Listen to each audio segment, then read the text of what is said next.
Cool. Welcome back, everyone, to the last part of CommCon London.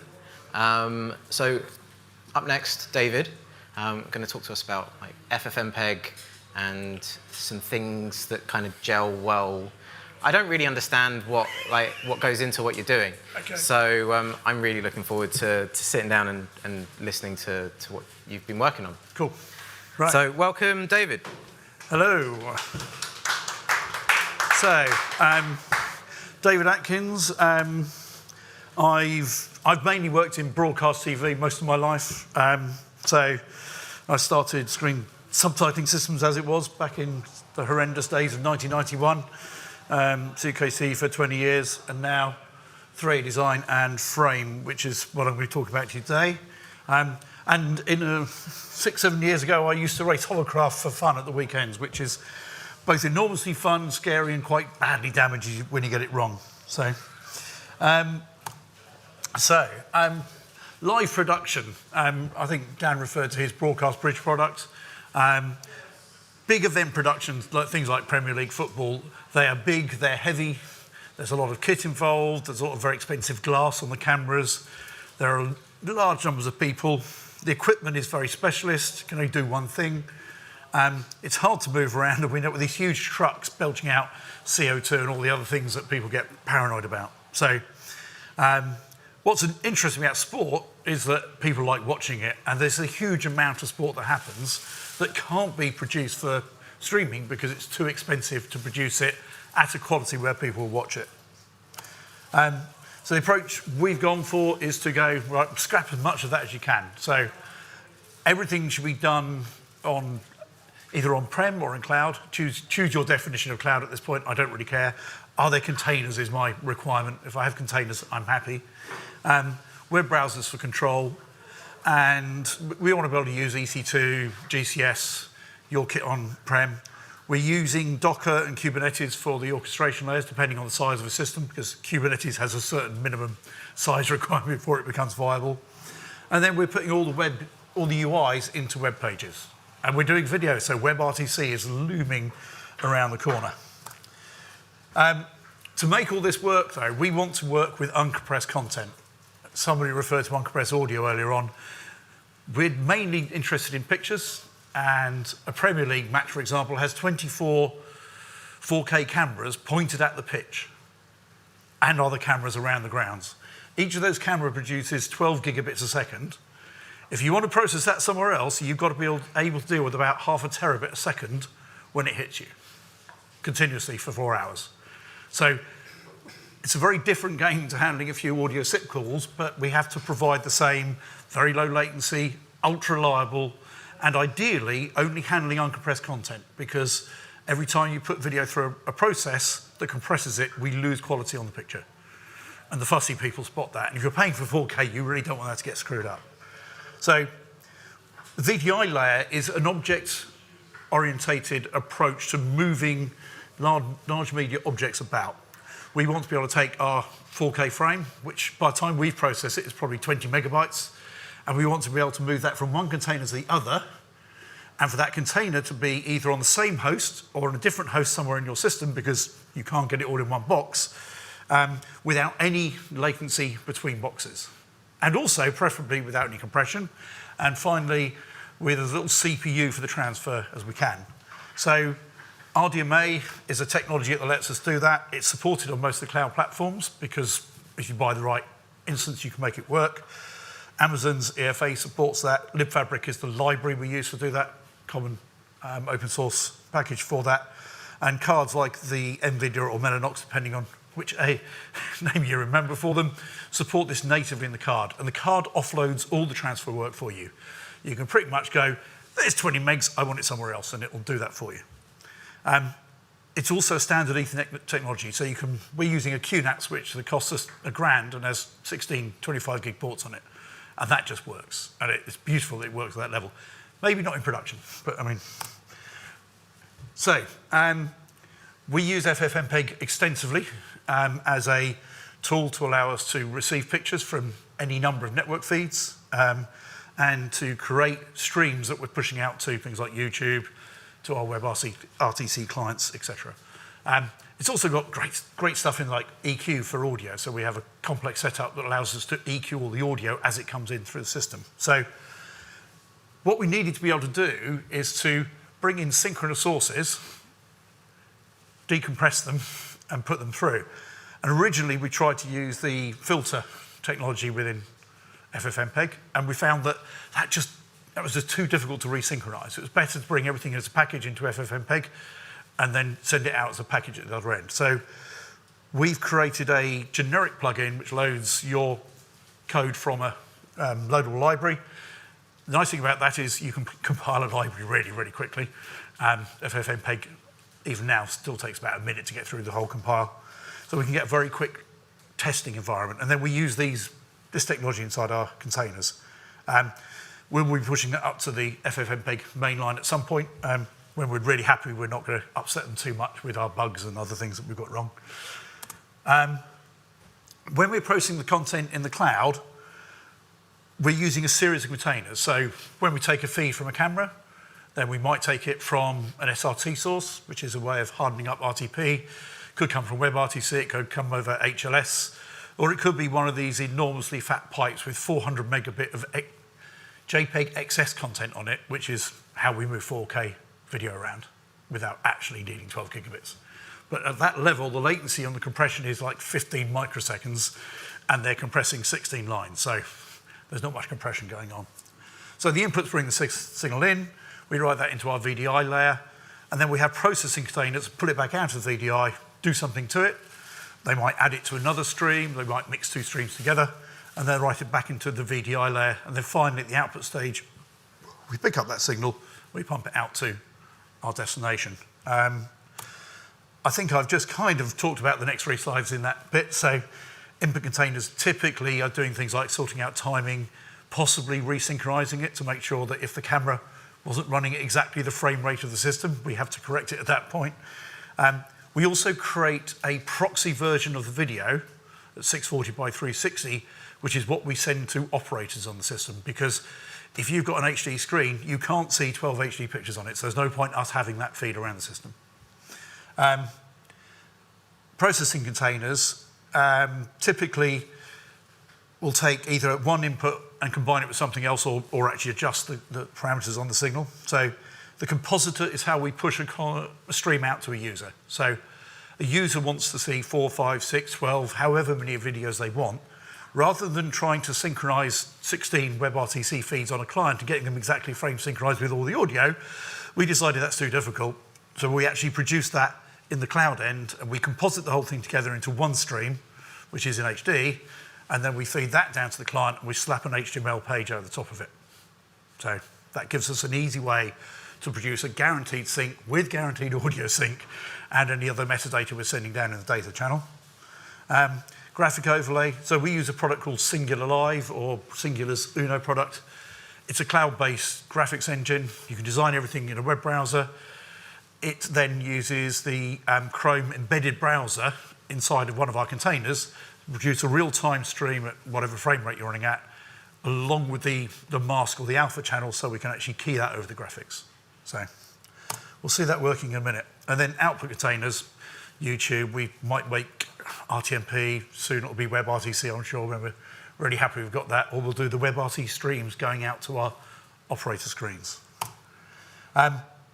So we use a control plane that uses JSON messaging, because why wouldn't we?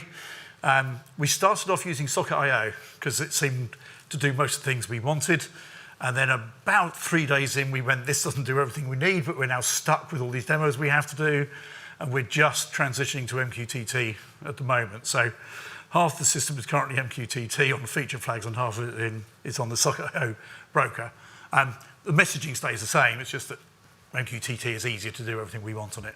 And it can be supported by our customers paying for support with the people who do that bit rather than us. So I think somebody said earlier, don't do things that you shouldn't do. If somebody else is good at it and you can pay them, let them do it.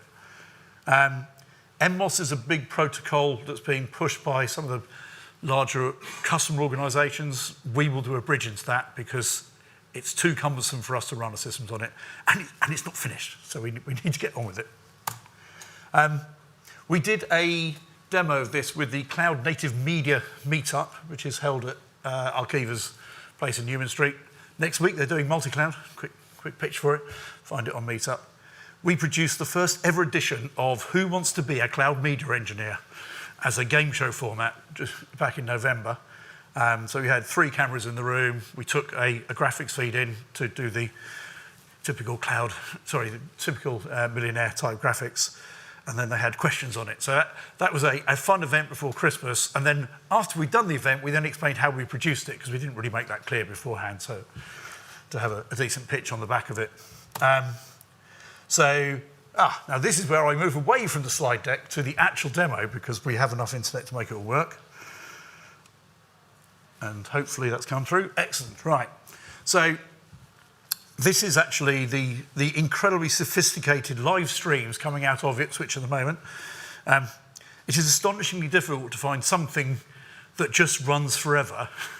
And we've been through many mechanical toys that sit there and run, and the motors fail or they fall apart. So the little waving cat has been a wonderful device, and it's solar powered, so it's very green, honest. And the lava lamp just sits there slowly churning away. Word of warning on lava lamps: if you have one, buy some bulbs for it now, because it's quite hard to buy a 40-watt incandescent bulb to make it work properly nowadays. And you can't make it work with an LED bulb, you really can't. The other feed we've got in here on the screen is actually a video of one of our guys with a clapper board doing audio sync testing for us, so that just comes through so we can check the audio. The 2 central panels in here are the Uno control systems. They're actually playing the graphics out. And then over here, these buttons haven't lit up as you'd want. If this was MQTT, they'd have got into the right state. Our socket I/O doesn't have memory, so yeah, that's one of the reasons why we're moving away from it. So if I choose camera 1 at that point, I can then switch to camera 2, and that signal's gone back. So we're watching the proxy feeds rendered into that composited up feed, and then the whole thing is HTML dropped over the top of it to make it look right. I should remember that typically, if I'm a kind of video operator, I like a big screen with nothing on it. And we want to give them something they're familiar with. Normally, their screen would be only that. There'll be no sign of a browser. So we want to be able to go full screen for that. And this works really, really well for that perspective.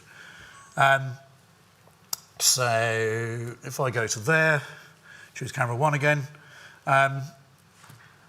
I normally hand out a QR code so you can all go to this page, but there's too many of you. At the moment, if we get to more than 10 users, we tend to have an issue with the streaming engine, because normally what we would do is each operator would have their own WebRTC stream, so we can work out what bitrate they can support and then provide them with the compression they need for the screen that they're on. And that's not really there yet, so can't quite show you that. But we can see from here, we can choose different logos to come through and switch those through. So Uno is doing all the lovely graphics processing and the ticker tape, etc. We're not claiming to do that. We're just providing the renderer, which gives us real time, in this case 25 frames a second, graphics coming off of that. So that's the view from there. This is actually going out to a YouTube channel as well, so it's somewhere on somebody's private live stream on YouTube, because that's how we distribute most of it. Right, come out of there. So the plugin interface, this is as far as I've got on GitHub. I've put a page up with a graphic on it and the license. We will get the stuff up there soon, because we're starting to do more and more talks and we need to have the thing up there. So it is coming, it is coming. Another thing that we wanted to be able to do was be able to provide a way to draw the system you want, rather than having to go and learn YAML and JSON and stuff to configure it. Underneath the covers, this is lots and lots of cryptic JSON. But that's not what broadcast system engineers deal in. They want to go camera. So what this allows us to do is load a design, the cunningly named epic new diagram that somebody has at the moment. This is the tool. It isn't linked into the back end as yet, but what this does is, via APIs, push a model into the database and the storage. The aim here is we will then deploy it, which will create the JSON at that point. And we'll probably also be using GitOps at that point, because we want to be able to go push that to a test system, make sure it works on the test system before you go to live, and then deploy to live once you've signed off on the thing. So we want to have that kind of software development mentality for broadcast systems engineers who want to know nothing about how that backend works. And when we're doing that with Kubernetes, we will also have to do blue-green deployments to allow us to spin up a new container, slide it alongside the running one, and do a live switch over to it so we can switch on the fly as the frames go past and make it possible to A, to do updates, and B, system config changes. So there's quite a lot of stuff yet to do. I always say we're demonstrating a technology, not a product at this point. We're not selling this to anyone. There is no sales pitch in here. We are interested in talking to people who have needs and requirements and have good suggestions to make into the space. And then another thing that we just have to do is we have to build observability into this. We have to understand how the system is working. And the fact that we've got in there has been enormously useful at finding all the memory leaks that happen over time. So, you know, when something stops, normally we turn around and go and look at the graph and go, oh yeah, we'll go and find that memory leak, we'll fix it. The system is actually built from a mix of C stuff, primarily around the FFMPEG end of things. Python is our primary orchestration layer. Flask servers running open APIs. We use the open API definitions and tools like Stoplight to craft the YAML so that we have a spec before we actually write any code. And we use code generators because code generators are fantastic at avoiding writing bugs. If they do write the bug, they always write it exactly the same every time because they only know one purpose. The final tool we use a lot and has been used to create these front ends is something called Anvil from anvil.works. So all of this is actually written in Python, which is sort of running in this web page as transpiled JavaScript. But we never see that. And it means that we have an IDE, and us people who hate JavaScript and all that comes with it never have to look at that piece. So we can drag components on and drop it. So the last bit that I should probably cover before I forget is to be able to create an operator's display, I need to design it. So I have to design it in the tool. So, what did I just hit? There we go. So I can go and load up that design that we're using. Right, so that's the description pulled for JSON on the server somewhere. And this then allows me to go and tweak that design, adjust it. I can add new components in if I chose to. Well, there he is. Add new components and so on. So the goal here is to allow, as far as possible, the customer to do their configuration, rather than telling them how it is and saying, you must employ us at £2,000 a day to do this. We won't say no to having some kind of arrangements where they pay us £2,000 a day to configure systems. We don't want to make it a requirement because in some cases they have teams more than capable of doing this stuff, probably better than we can. So that's what we're doing. I find it fascinating just because I'm a complete nerd around how we do all this processing. I appreciate it's more about the WebRTC side of it, but some of the conversations today have been incredibly useful to me to think about certain things. Because we are often the thing in the cloud for producing the stream, the stun, turn, and icy bits don't really affect us very much because we typically have to be on the internet directly on our stream to actually get the thing out of door. So we might have to navigate a firewall on the way out, but we've built stuff to handle that. So if anyone does want to play with it, Yalan will put a couple of laptops next to each other. You can see I always get freaked by the timing. When I hit a button, the fact that all the things update at the same time is just, I find it deeply eerie watching it happen because there's no kind of rest calling on it. Everything is sent via MQTT in the web page, so things just happen instantaneously. It's very cool. So, right, I think the next slide was probably Q&A. Great. Thank you.